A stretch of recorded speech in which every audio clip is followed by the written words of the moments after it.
J'ai intitulé ce spectacle Même pas changé parce qu'en fait, régulièrement, je prends le métro, je suis un homme normal, je suis un peu comme un lance. Je prends le train, je prends l'avion, je prends plus la voiture, j'ai plus de points, j'ai plus de permis, et donc, c'est la catastrophe. Et donc, du coup, les gens, mais c'est incroyable, on n'entend plus la radio, on ne voit plus la télévision, et vous ne changez pas. J'aime bien ton spectacle, oui. C'est vrai que t'as pas changé déjà. Putain, la vanne, les gens sont gentils, je sais pas ce qu'ils sont, je sais pas. Comment ça, ils sont bienveillants avec moi. Je sais pas, ça fait quand même 20 ans, j'ai un petit peu de changement. Il y a un peu quelques rides. Ah non, les rides, ça je... Mais dans 20 ans, je serai comme toi, je pense. C'est vrai? Bah oui, forcément. C'est super beau, alors. Je sais pas, en tout cas, j'aurai plus de rides. DSK. Docteur S.K. Basutra. Ex-patron du FMI. FMI, fuck me inside.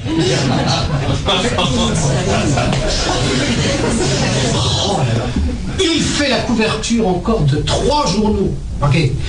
On parle de la police, c'est sûr qu'il a besoin de couverture aujourd'hui. Et c'est un type qui est formidable parce qu'il a tout essayé. Au départ, il était SM. Il adorait le bandage, se voir menotter. Et du coup, on l'a vu aussi. Puis après, il a passé de SM à SMS. Et pourtant, quand Nafissatou dit allô, il rapplique.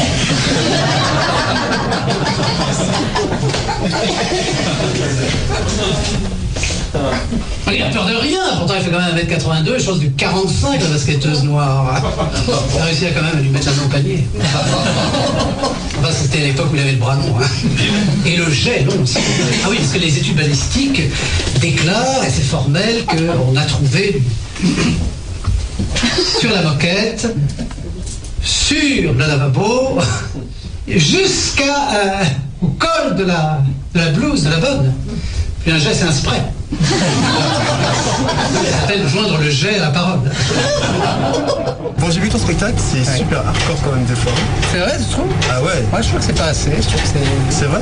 Ouais, je trouve que c'est... aller encore un petit peu plus loin. Oui, je trouve que c'est dans le presque politiquement correct. Pour moi, je trouve que c'est pas... Non, ce qui est hardcore, c'est Gaspard Proust. Mais je trouve que c'est tout ce que j'aime. Vraiment, c'est tout. Ah, alors oui, c'est vraiment, c'est très hardcore. On est dans du très haut gamme dans le hardcore, oui. Mais non, mais ce que j'aime dans ce que je fais, parce que j'apprécie, c'est le fait que ce soit en communication avec le public, c'est en interactivité. Donc le spectacle, il y a une trame qui est évidemment écrite, et puis à côté de cela, il y a toute une partie, bon évidemment parce qu'il y a du chant et tout ça, mais il y a toute une partie où je m'amuse beaucoup avec les gens. Il y a pas mal d'improvisation. C'est un petit peu ma marque de fabrique, j'aime beaucoup ça, en gardant quand même des structures, sinon...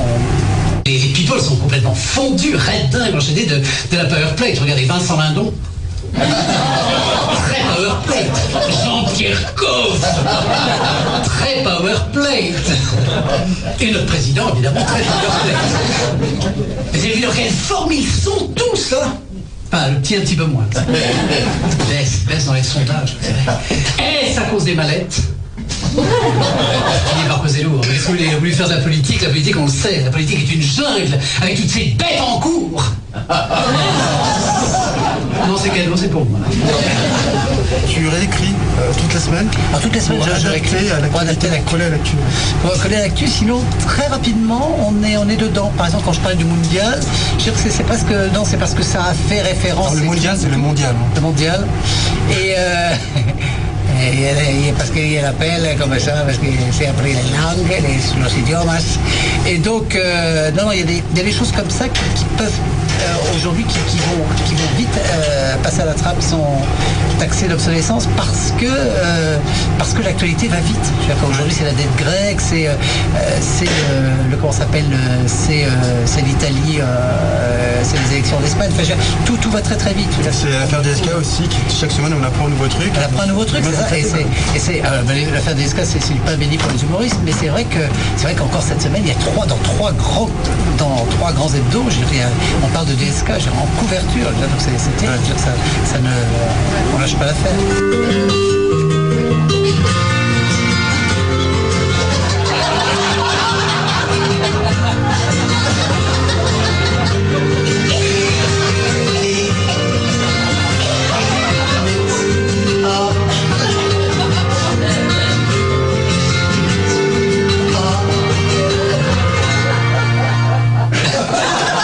j'attendais ce moment-là parce que ça faisait quelques temps que je l'ai pas. Enfin, c'est quand même pas si terrible que ça. Je l'ai pas joué depuis début avril, quoi.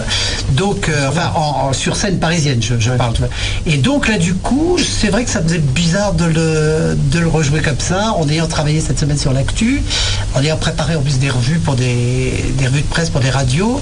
J'étais un petit peu sur pas mal de choses. Attends, je me faisais une joie, mais c'est vrai que j'ai expliqué à des amis depuis ce matin. J'ai dit, mais qu'est-ce que j'ai à être stressé comme ça? Je suis allé au sport ce matin, la tisane cet après-midi, enfin vraiment des trucs vraiment de vieux, des trucs de vieux et des trucs de.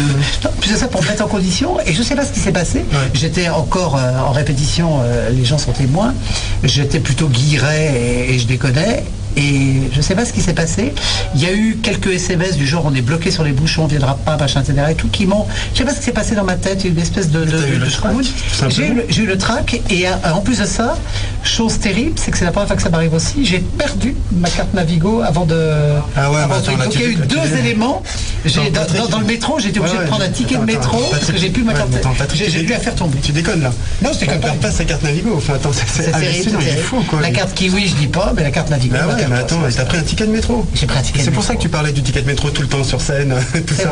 Bon, c'était pas les mêmes en même temps. On avait les premiers jeux, mes copains c'était les filles, moi c'était le catéchisme. Chacun sa croix. L'abbé Roland m'adorait. L'abbé Roland avait une façon de parler qui ressemblait un petit peu à Stéphane Bern, et il avait des formules qui faisaient mouche à chaque fois, et il disait Patrick, tu aimeras ton prochain putain comme toi-même.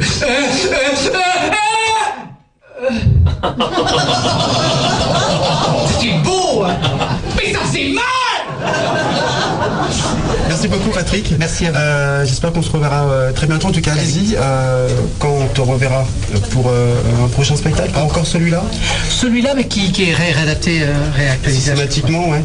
Pour le mois de janvier, on m'a dit. Le mois de janvier, il y a des chances. Il y a des chances. Les chances, on va y réfléchir sérieusement. Puis je vais faire après la tournée des comiques avec Bigard, Tex, Eric Blanc et plein d'autres artistes, un petit peu dans le même style que l'air. C'est un pote, on se connaît depuis 20 ans, on a fait des idioties depuis 20 ans, on se connaît bien. C'était Patrick Adler, merci beaucoup. Merci Stéphane.